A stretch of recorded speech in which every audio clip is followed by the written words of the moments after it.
अक्षर समूहाचे समसंबंध या घटकावर आधारित पुढचा प्रश्न आपण पाहतो विद्यार्थी मित्रांनो। आणि अशा प्रकारचे प्रश्न सोडवण्यासाठी आपल्याला काही विशिष्ट पद्धतीने एबीसीडी लिहावी लागेल, मुळाक्षरे लिहून घ्यावे लागतील, त्यांचे क्रम द्यावे लागतील, ते देऊन घेऊया मित्रांनो।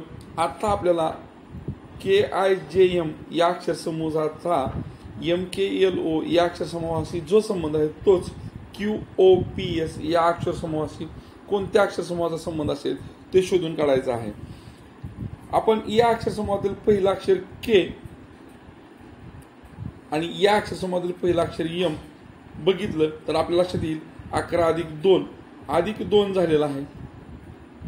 त्याच पद्धतीने आपण इथल्या पहिल्या अक्षरासाठी +2 Q नंतर +2 म्हणजे 17+2 19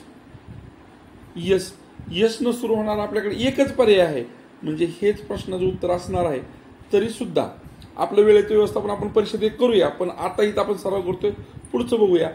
आयचा संबंध इथं K बरोबर आहे, आयचा नंबर 9 आहे आणि K चा नंबर 11 आहे, म्हणजे दुसऱ्या अक्षर सुद्धा 2 नंबरने पुढे गेले।